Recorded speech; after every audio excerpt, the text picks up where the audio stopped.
Muy buenas compañeros, vamos a hablar hoy del tema 3. El tema 3 es el título 2 y trata de la corona.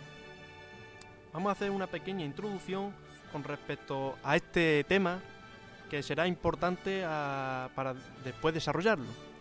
Decir pues que la Constitución española en el artículo 1.3, como ya vimos en el tema 1, establece que la forma política del Estado español es la monarquía parlamentaria.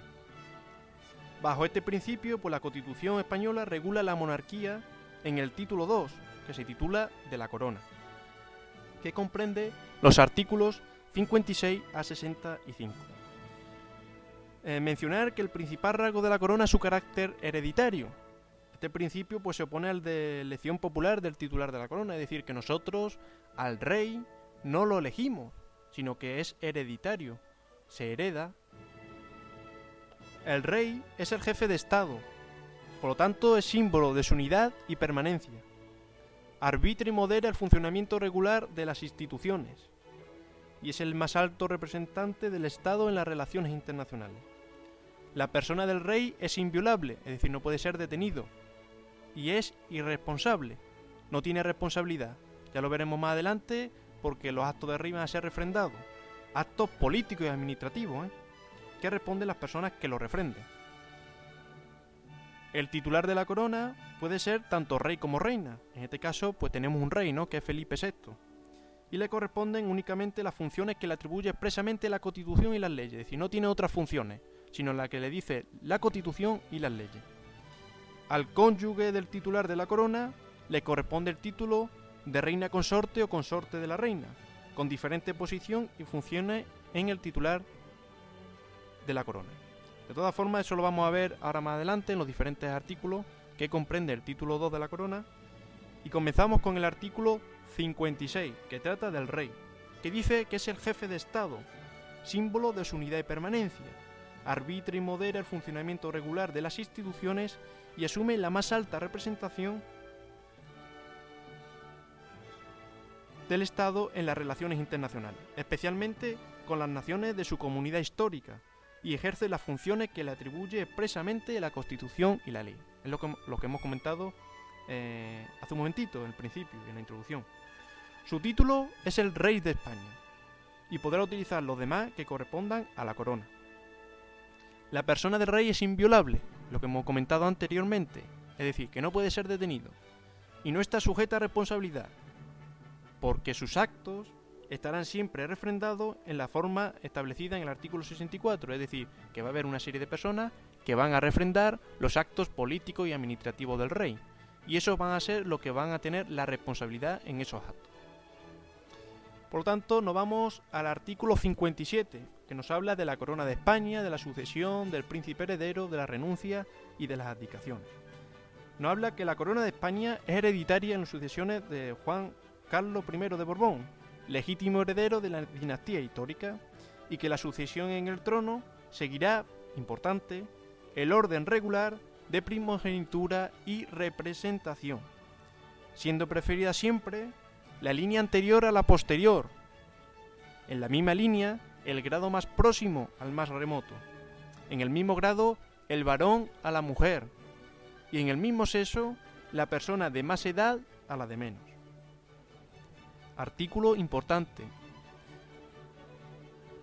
El siguiente nos dice que el príncipe heredero, desde su nacimiento o desde que se produzca el hecho que origine el llamamiento, tendrá la dignidad de príncipe de Asturias y los demás títulos vinculados tradicionalmente al sucesor de la corona de España.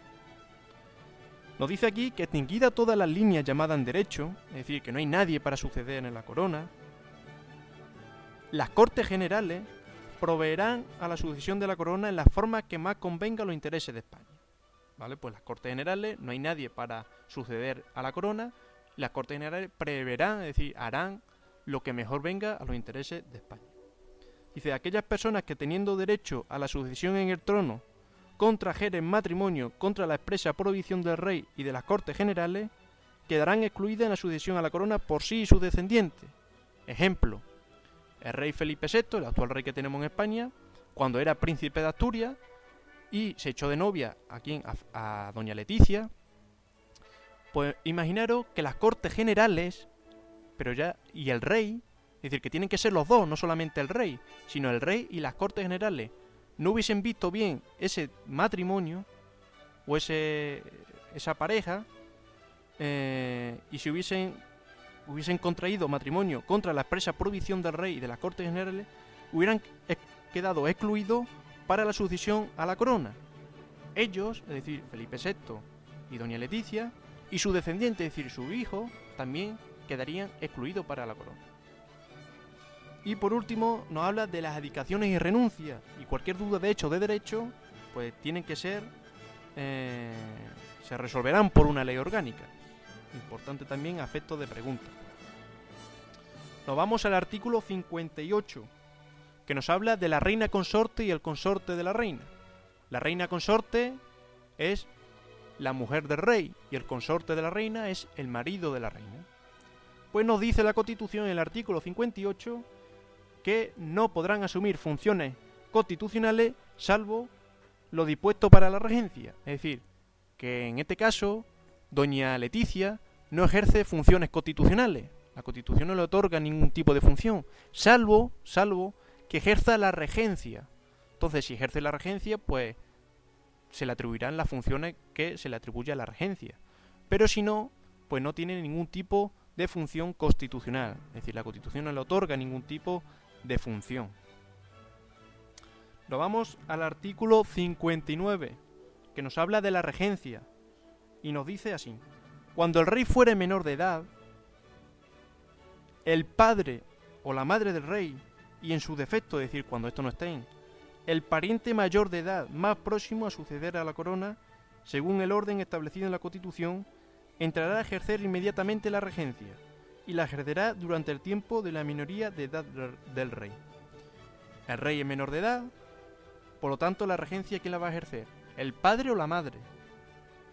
Y si esto no existiesen, porque han muerto o algo, es decir, que no están, en su defecto, el pariente de edad más próximo, el pariente mayor de edad más próximo a suceder a la corona.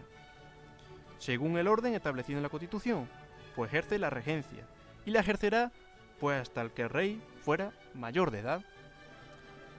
No habla aquí que si el rey se inhabilitara para el ejercicio de su autoridad, inhabilitar, por ejemplo, que ha tenido un accidente muy grave y está en coma, no puede ejercer sus funciones constitucionales, pues entonces se inhabilita para el ejercicio de su autoridad y la imposibilidad fuera reconocida por las Cortes Generales, es decir, que las Cortes Generales tienen que ver y tienen que reconocer la inhabilitación del rey. Entrará a ejercer inmediatamente la regencia el príncipe heredero de la corona si éste fuere claramente mayor de edad. Si éste no es mayor de edad, se procederá de la manera prevista en el apartado anterior, es decir, el padre o la madre del rey, y en su defecto, el pariente mayor de edad más próximo a suceder a la corona. En el artículo 59.3 nos habla que si no hubiera ninguna persona a quien corresponda la regencia, es decir, no hay ni padre, ni madre, ni pariente mayor de edad más próximo, nadie, pues esta será nombrada por las Cortes Generales, es decir, las Cortes Generales se harán cargo de ello y las nombrarán.